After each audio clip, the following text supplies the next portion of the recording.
Hello, welcome to Gardener's World. Today is a big day because we're tackling a big job. We're going to totally revamp these long borders, which is why I'm putting out this hessian on the path, partly to protect the path because we're all going to be working on here and it will be messy, and partly to give us somewhere to put the plants on. Now, when we came to Berryfields in the spring of 2003, you may remember that the borders were in position, but they look completely different. The only plants that they had in them were some daffodils, forget-me-nots, there were some pinks, and a few rather ancient roses, and we took the whole lot out and decided to start again. Now, when you do that, particularly with a big area like this, you've got a choice. Either you can plan ahead, plant quite thinly, and let the borders grow into maturity over a period of about 3 to 5 years, or you can do what we chose to do, which is to plant it up quite intensely so you get a good display from the first year, but inevitably, after about 3 years, you're going to have to rethink it. Some plants will have grown bigger than you planned, some smaller, some will be in the wrong place, you made mistakes, some colours won't have worked, so you need to really rework it and keep the whole thing alive. Now, clearly, we're not going to get this done today. In fact, it could take us months, but it doesn't matter. It's a good time to start, and we can carry on all winter if need be. Now, you may remember that I put up these bean sticks to give us instant height. We've grown clematis up them all the way down the border. And one of the things Joe's going to be doing today is taking stock of these, working out alternatives. That's considering other ways of getting height into the border. And Carol will be concentrating on dividing and splitting and creating new stock from all this old plant material.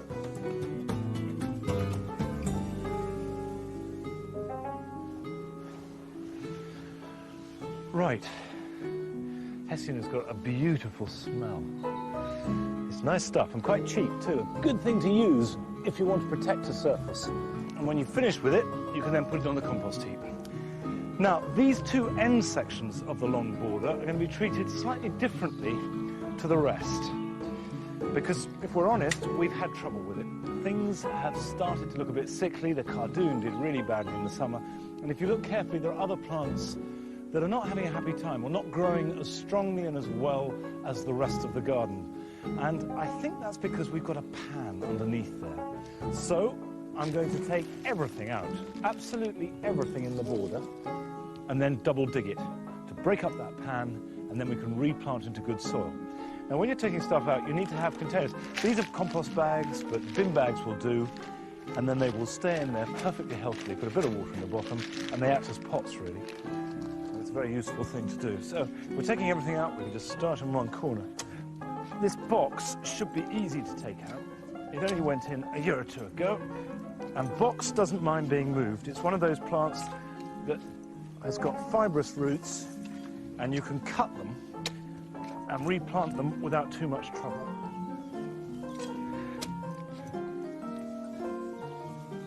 There we are. Now, if I lift that, you can see, look at those roots. Still very dry under there. So we shake off most of the soil, and that can be popped in a pot or in a bag and will last perfectly happily over the winter. But you can see that the soil here really is not good. It feels as though it hasn't got any life. No wonder the poor plants are suffering. Fairly soon, I'm going to have to start the process of working out what we want to keep in the long term, and that may well have to go to other parts of the garden for the winter. What we want to get rid of, we have to be ruthless about that and dump them. And what we're not sure of, and we need to put that to one side so we can either discuss it or Carol can divide it up. Now, this is a rose. This is actually my favourite rose, Charles de Mills. It's a Gallica, and it's got that wonderful flower that looks as though a knife has sliced the top off. And you have this intense cherry cerise colour. It's beautiful. So definitely want to keep this. And actually, being a Gallica, it's tough and it's doing fine. And unlike box, it's not so keen on being moved.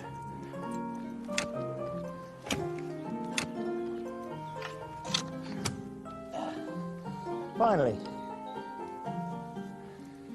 you see the job it is. This is only the second plant to take out. But what's happened is that these strong woody roots have broken into the pan. You can see where I've had to break them off and cut them off to get them out. Now, what really matters are these fine feeding roots, and we mustn't let those dry out. And it's only because Gallicas are so tough that it's grown as well as it has. Now it wants to go to a large pot. And what we'll do is prune that back and plant it out and keep that over winter and replant it probably around the New Year time. Now clearly we've got to work on the soil, and that is the most essential part of creating any good garden. But it's possible. You can make any soil good. And to prove that, we went up to Yorkshire to visit Dove Cottage Garden, where they too have had to create something wonderful from an unlikely situation.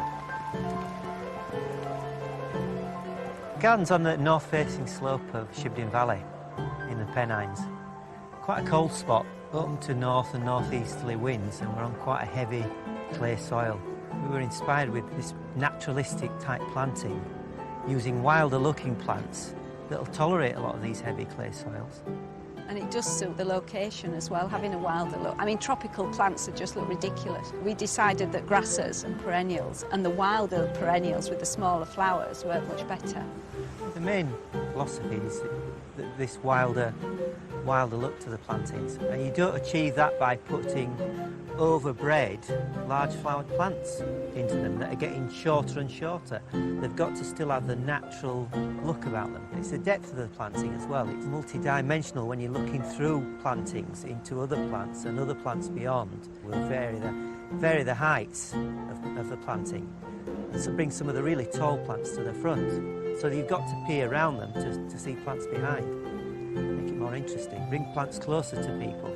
About a third of this garden's grasses. A third, and there's no lawn. It's all ornamental grasses, but they don't self-seed. They just move lovely, like today. I don't think there are any points that you need to avoid on a clay soil, but you've got to do the preparation.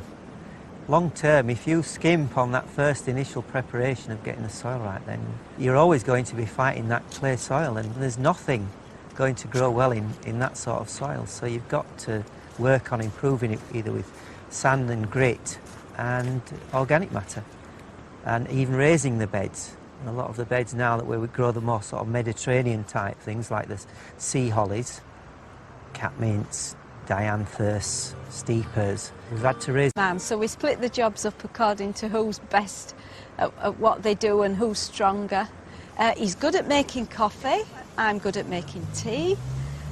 Stephen's great at taking cuttings because he's really fast. We both sow seed. It's lonely if you're on your own, isn't it? So we tend to do a job together, don't we? Yeah. We tend to cut back in April. You can see the whole of the garden then. It's like a fresh start, and we cut back, we weed and then we mulch, and then there's not a lot of intervention after that. We tend to try and leave it to its own devices. We let lots of things self-seed. You know, some of the early summer flowering plants we tend to deadhead so that it all comes together much later in the year. But apart from that, if we get 10 minutes and we're not potting and we're not watering and we're not talking to people about plants, then we tend to have 5 minutes, 10 minutes in the garden. And through the winter, we're quite happy to not have any colour.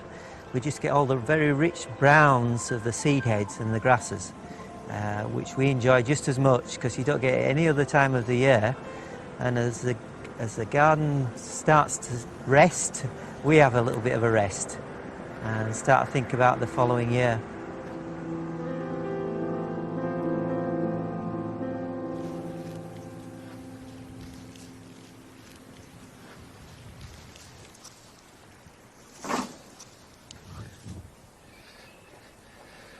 Now, you might remember in the summer, this cardoon was looking as sick as a sick plant can look. The leaves have practically all fallen off, and those that were left on were yellow. And to all intents and purposes, it looked as though it was dying.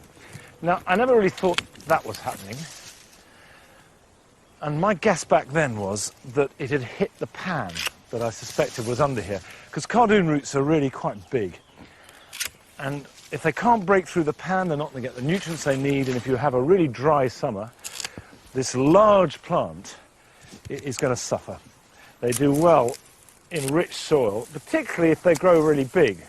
A smaller, younger plant will be happier in poorer conditions.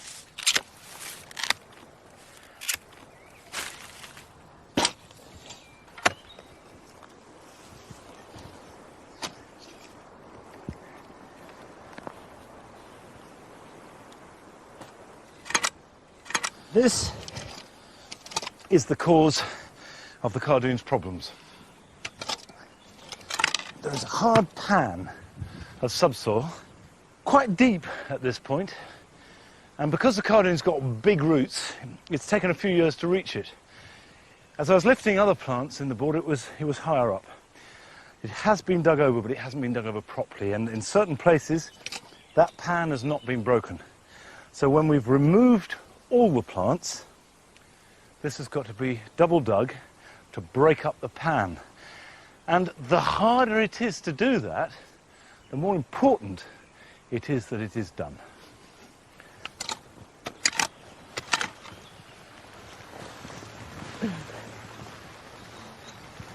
Well, this rain has really helped get this out of the ground. It's the perfect weather really for splitting herbaceous perennials. And because herbaceous perennials last such a long time, years and years if they're properly looked after, it's really worth nurturing them. And in the olden days when people had big herbaceous borders, this would have been a regular occurrence every 2 or 3 years. Everything would have been dug up, pulled apart, refreshed and renewed, because the centre of these big clumps gets very old and woody. Now the plant I'm dealing with here is a Kniphofia. It's a red hot poker, but it's been in here for quite some time and it's got very, very congested. And I just know that if we pull it apart, and it does fall apart pretty easily, I think we're going to make a whole load of plants. And I don't think if I put these straight back into the border that they'd cope really with our very heavy soil and the sort of wet that we're liable to get here over the winter. And I think a much better solution is to pot it up into these long pots. Now the compost I'm using in here is this lovely mixture with lots of leaf mould, lots of loam and grit for really good drainage. And because this Kniphofia's got these long tap roots, the long pots are ideal, because what I don't want is to actually put it into a pot and have the roots folded round. It won't work. I think I might actually cut some of this foliage down, because I think that might stop the roots from taking quite so well if they're trying to keep all that going. So that'll be enough. But one of the things that's happened in this border is that some of the plants are making a real effort to colonise the place.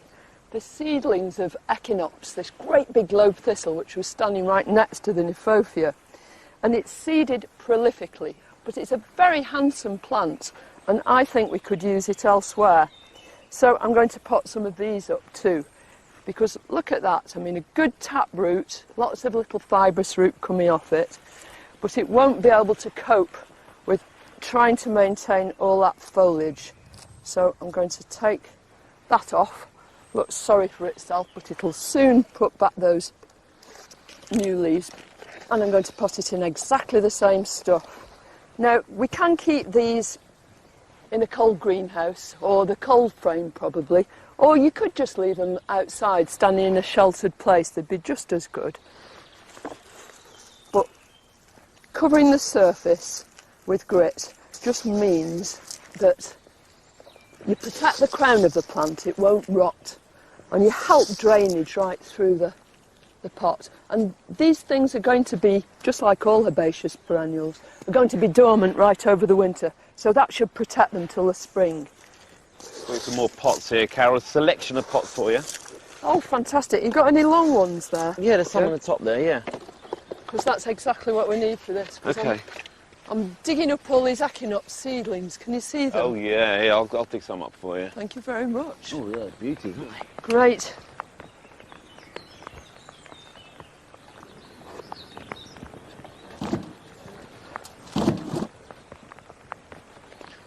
We're lucky having all this space for our accident and emergency, aren't we?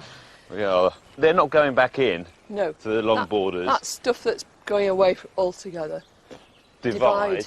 Yeah, that's quite a lot of work, And isn't these it? have already been beautifully divided, so they're going to go into keep, yeah? But they Yeah, need to be labelled They first. do need labelling. I think I can still tell which is which. I'm going to leave you labelling these. Oh, thank you very Okay. much. Yeah, I'm going to go and look at some height in the borders. Oh, yeah. Yeah. That's really exciting, that. I won't make a decision without you and Monty, don't worry. No, full consultation. Now, these hazel wigwams have been in the long borders in some form or another since the long borders were first here, but because we're refreshing the whole scheme, it gives us an opportunity to change these over as well, and we're looking for something a bit taller. Now I'm just going to dig this clematis up and put it in a plastic bag for the moment, and then pot it up later on. There you go, that'll be absolutely fine.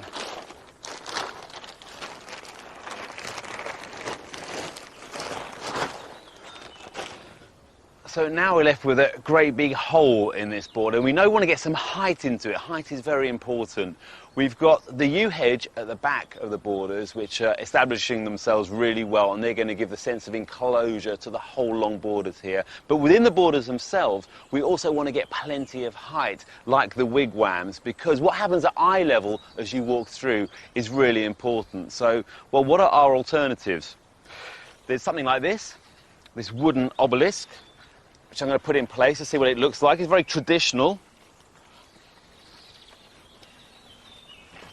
And there you go. Instantly, you've got that height, you've got that structure that will be there all year round with a nice finial on the top. And plants love this trellis work. Something like a rose can easily be tied in, or a clematis will, with its tendrils, scramble up and over it. So that would work really well. This is about £195 for this one, which some people might think is pretty expensive, but it's very well made. But you could easily make something similar to that yourself.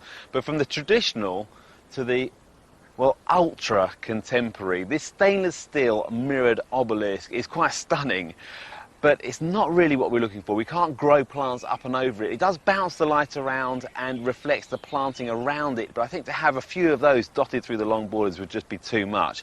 And at £5,000, it's way out of our price range, even though there are cheaper ones on the market. But you could also just go for something planted. I mean, this yew cone, it looks stunning, it gets height into the borders, it's a good evergreen plant. We do have the yew hedging around it, but it could work, depending on the style of planting you're looking to incorporate into your borders, this could work very well. But for us, it's a little bit too stately home and not enough country garden. We do know that we want to get some climbers to scramble up and over whatever object we choose. I mean, take this Spanish flag, for example. Carol planted it in spring, and it's been fabulous. Real drama here, plenty of bulk and plenty of height too. And also, when it's died down, we're looking for something that's going to add real winter interest. So it's got to be a beautiful object at the same time. Well, I've some ideas for new structures, but now I need to talk to Monty and Carol. Christmas is looming on the Berryfields horizon. And I want to grow some hyacinths that will be ready and in flower by Christmas Day. Now, you could dig up hyacinth bulbs from the garden if you grow them and use those, but it is actually a safer bet to buy new ones that have been prepared. And if you're not certain what sort of hyacinth that you would like to plant, you need to go and see them in flower. However, you've missed the boat at this time of year. So luckily, earlier this year, we went to visit Alan Shipp in Norfolk, who keeps the National Collection of Hyacinths.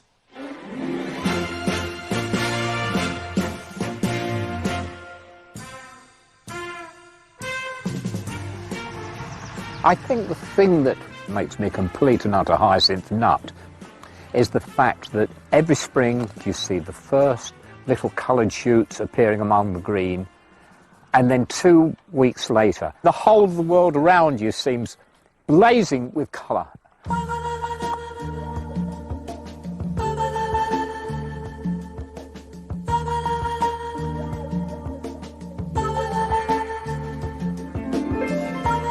This is the little species hyacinth that grows in the wild in northern Iran, Iraq, brought over into Europe in 1573, and all the varieties of hyacinths have been raised from this one species. My national collection at the moment comprises 170 varieties. Some of them are fairly recent. Some, in fact, are seedlings that I bred myself, but the most important ones are the very old varieties that were around and in the catalogues of perhaps 200 years ago, that would otherwise, unless they were conserved, would be lost forever. Always the rarest category of hyacinths were the double yellows. I was under the impression that the last ones disappeared nearly 100 years ago, but lo and behold, when I got in touch with the lady in Lithuania, she'd got this beautiful sunflower, and this itself dates from pre-1897. I think it's one of the most beautiful flowers I've ever seen, and extremely rare.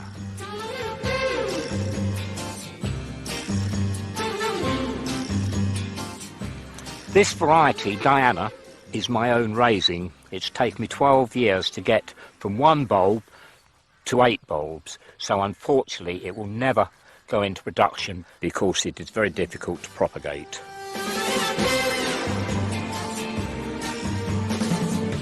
Normally the last weekend in March, I open up the fields to the general public, and they come along literally in their hundreds, and to move around amongst them, hearing the comments, the oohs when they first smell the perfume, and to couple this with the fact that I'm saving things from extinction is very, very rewarding. Of course, to me, there's a great deal of irony in this, because a number of years ago, I lost my sense of smell completely. But my memory does take me back to the days when I could smell them, particularly just before dusk on a lovely warm day, working among the fields, completely immersed in this beautiful fragrance. It's an unforgettable memory that will live with me for the rest of my life.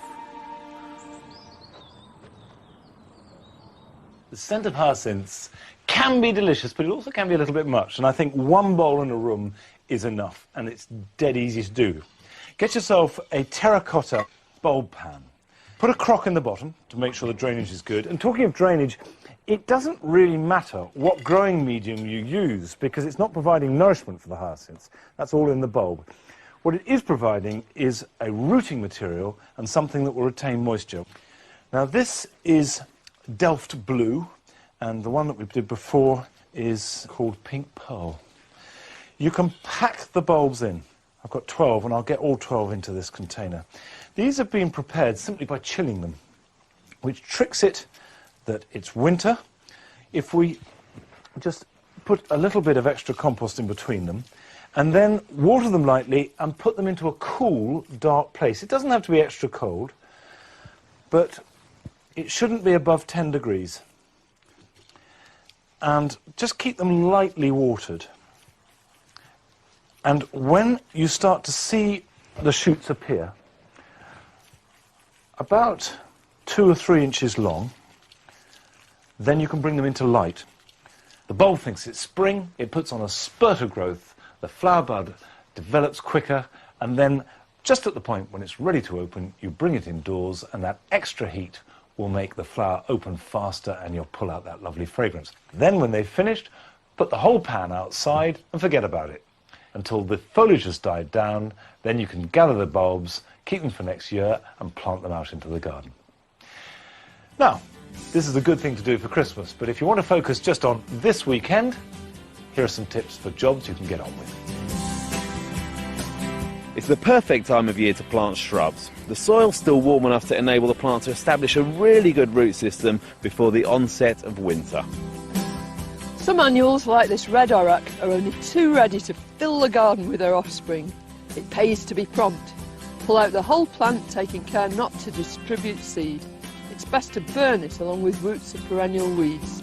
If it's added to the compost heap, you may find it coming up all over the show. Although autumn is coming in, it's not too late to sow grass seed or lay turf to create a new lawn. The soil is still warm, seed will germinate and grow, and then be in a good position to get strong next season.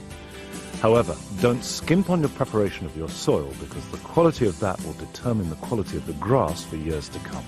And if you're broadcasting seed, scatter it not too thickly, then rake it in well.